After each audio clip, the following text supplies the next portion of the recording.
is paradoxical, isn't it?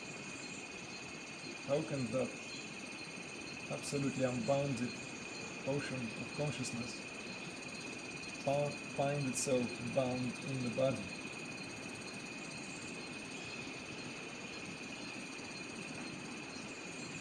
Is consciousness really ever bound?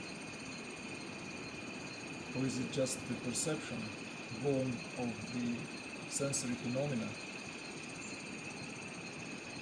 born of the identification with the body on a local level, that gives that sensation?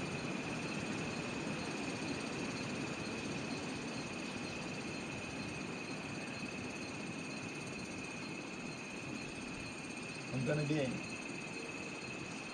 if consciousness is not bound, how can there be any illusory perception of being bound? Individual mind and the intellect is not the agent on its own right. There is only one light inside the lamp, and that light is pure consciousness. Nothing else illumines the senses, nothing else illumines the ego, nothing else illumines the mind, nothing else illumines the intellect other than consciousness itself. So how come when this bound experience of being just me, just this body, where does it come from? Is it an illusion or is it real?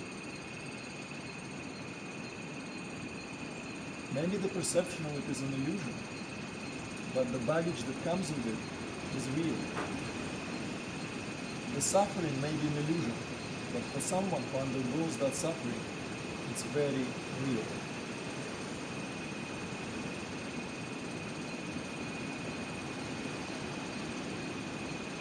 There are so many different angles from which we can look at this phenomenal aspect of reality. We can look at it from the epistemological point of view. We can look at it from the metaphysical point of view, from scientific point of view. But what if we kind of sit and imagine for a moment that this whole experience of being bound in the body has its own purpose?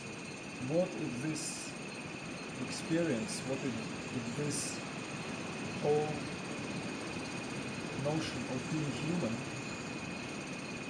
is not as simple as it seems at first? What if that whole drama of being in the body has a much, much more profound repercussion? What if there is an uninterrupted connection between being and becoming?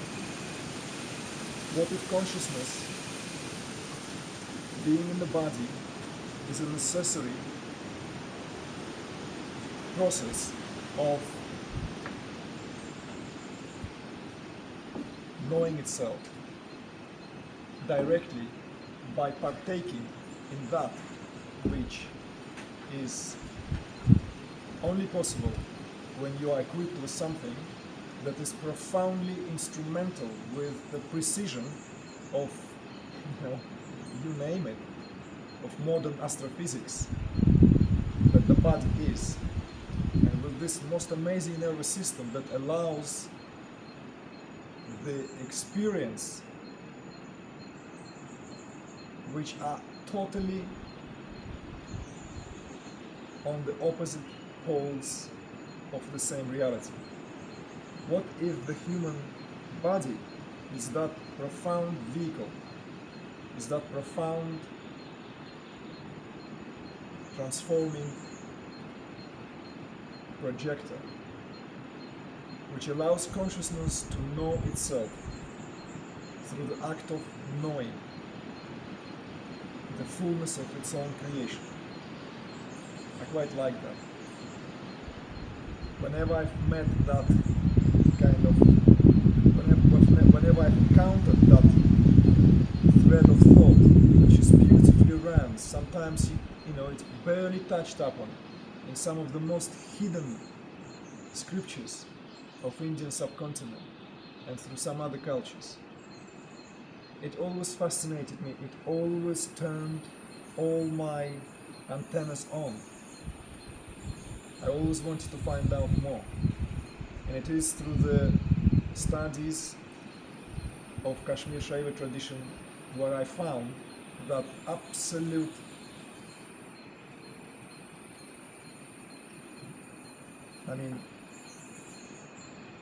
almost impenetrable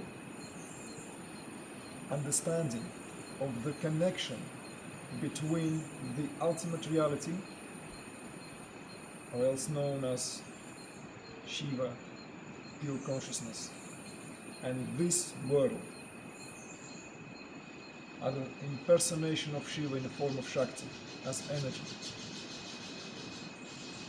where even on the level of the senses, even on the level of what in many other traditions is known as an illusion, as Maya, it is considered real, for it is a pulsating reality inseparable from the pure consciousness itself. Because energy is not separate from its source. The heat of the sun is part of the sun. You cannot separate the light of the sun from the sun itself.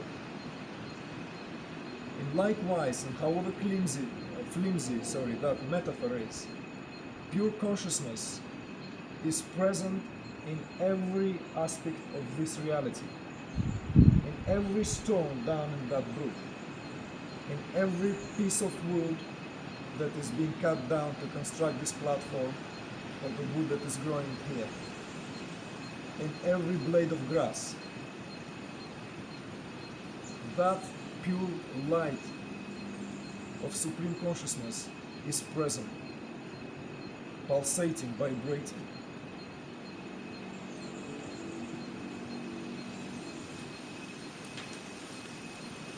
When we look at it from that point of view, we see that the ultimate reality, perhaps bound only at a certain stage, and that certain stage of boundness is part of being unbounded. So the boundness and unboundness, it's the inhalation and exhalation of pure consciousness. It's the breath of Shiva. It's that vibration of incoming and outgoing breath. Each time there is a contraction, consciousness bound in whatever form it finds itself bound. And soon as it exhales, it unbounds itself. So it is bound and unbound at the same time.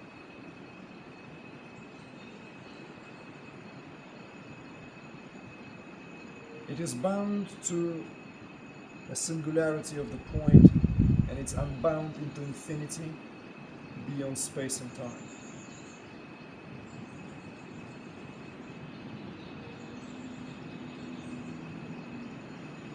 And human being is found right in the center of that process, because it is through the heart of a human being that Shiva knows himself, herself, itself, whatever the generic preference one has, because ultimate reality is beyond all of that. But it is through the human heart that you know Shiva. It is through the human heart that you know that you are an absolute. There's no other instrumentality through which you and I can know that which can only know itself. There is nothing else that knows itself. It's only Shiva that can know itself. And then again, someone will say, but how come, I'm sitting here now, I still feel bound. I don't feel I'm Shiva. I don't feel I'm pure, timeless, unbounded space beyond all this that the words can convey. Why do I feel so much, here and now, with all my sorrows, with all my likes, dislikes, preferences, and what have you.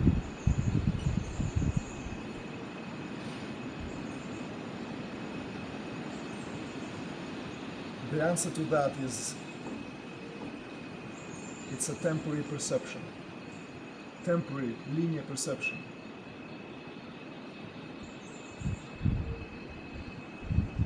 Because that perception coincides with that actual process of vibrating, throbbing reality. And one moment you're bound, the next moment you are unbound. And those who have undergone that, they will testify, they will confirm exactly that. That when you become unbound, then nothing happened. Nothing happened other than you've realized that you are unbound.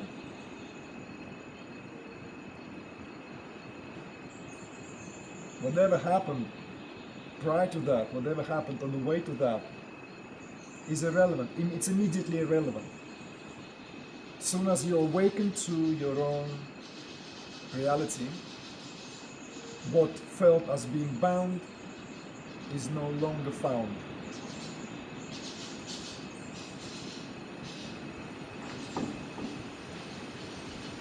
So with that, one should feel absolute peace in the heart, that every heart is forever rests in pure awareness, pure consciousness. Every heart is the heart of Shiva. There's no exception. Rest assured that when Shiva is ready to awaken within, that will unwind all its energies, that will set the network throbbing, pulsating. It will make Shakti vibrate. And this whole construct of boundness will shake in bits. Everything will fall away. All these false identifications will fall away because they do not have support other